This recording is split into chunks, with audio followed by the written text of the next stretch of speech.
আমি আপনাদেরকে একটি কথা বলতে চাই, দুর্গা পূজা এসেছে।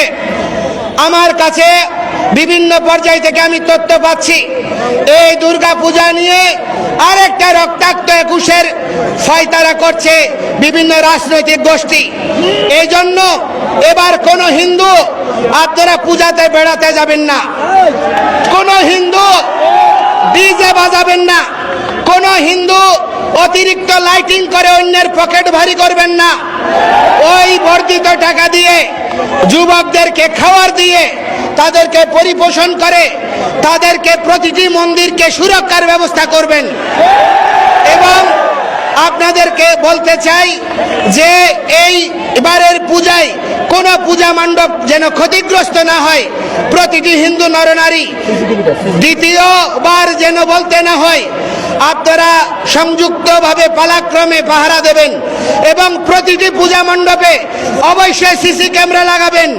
ওদেরকে অনুরোধ করব যে আমাদের যে 8 দফা দাবি, এই 8 দফা দাবি দুর্গা পূজার ছুটি এবং ক্ষতিগ্রস্তদের পুনর্বাসন এবং বিচারের জন্য অবশ্যই দ্রুততার সাথে দুর্গা পূজার আগে দৃশ্যমান ঘোষণা চাই।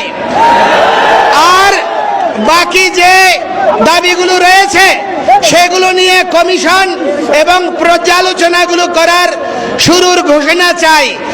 এই অবস্থায় আমরা যদি এটি না হয় আমরা এই আন্দোলনের মাঠ ছাড়ব না।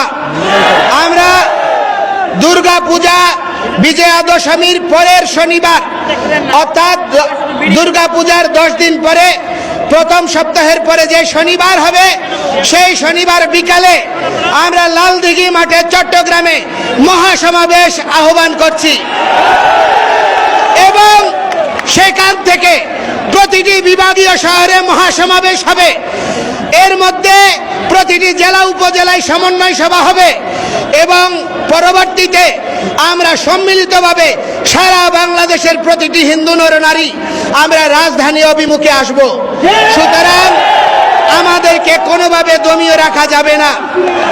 আমরা আপনাদেরকে বলতে চাই যে আমরা বর্তমান সরকারের মাননীয় উপদেষ্টা, উনি নোবেল বিজয়ী, আমাদের চট্টগ্রামের গৌরব, বাংলাদেশকে আপনি অনেক পৃথিবীতে আপনি পরিচিত করেছেন। আপনার কৃতিত্বের জন্য আমরা ধন্যবাদ কৃতজ্ঞতা জানাই, গর্ববোধ করি। আমাদের উপদেষ্টা পরিষদে অনেক গুণী ব্যক্তিরা আছেন, আমরা আপনাদেরকে প্রশংসা করি। কিন্তু আপনার কাছে আমি বলতে চাই, সারা পৃথিবীতে শান্তির বাতাস বয়েছেন, শান্তিতে নোবেল পেয়েছেন, কিন্তু বাংলাদেশি সংখ্যালঘুরা যদি নিরাপদ না থাকে এই শান্তি স্থায়ীভাবে বিপন্ন হবে। কারণ এই দেশ সাম্প্রদায়িক রাষ্ট্রে পরিণত হবে এবং এই দেশের রাজনীতি আস্তাকুড়ে নিক্ষেপিত হবে। এই জন্য গণতন্ত্রের জন্য, সহাবস্থানের জন্য, প্রতিটি ধর্মাবলম্বীর বেঁচে থাকার, প্রতিটি সংস্কৃতির মানুষের বেঁচে থাকার অধিকারকে আপনি সমুন্নত করার দৃশ্যমান উদ্যোগ গ্রহণ করুন। আমরা আপনার সঙ্গে থাকব এবং প্রগতিশীল একটি দেশ বিনির্মাণে সনাতনীরাও বলিদান দিয়েছে, অতীতে ছাত্র আন্দোলনেও দিয়েছে, ভবিষ্যতেও দেবে। কিন্তু আমাদের ন্যায্য অধিকারকে, ন্যায্য দাবিকে, ন্যায্য আন্দোলনকে বিপদগ্রামী করবেন না, বিভ্রান্ত করবেন না। গতকাল একটা ইউটিউব চ্যানেলে বলেছে ধর্মীয় উস্কানি দিয়ে সারা দেশে দাঙ্গা লাগানো হবে। আজকের সমাবেশে আওয়ামী লীগের প্রেতাত্মারা নাকি টাকা খরচ করেছে, আজকে সেই রকম কিছুই হয়নি। আমি বলতে চাই এই ইউটিউব চ্যানেলের বিরুদ্ধে সরকার ব্যবস্থা গ্রহণ না করলে আমরা স্বরাষ্ট্র মন্ত্রণালয় ঘেরাও করতে যাব।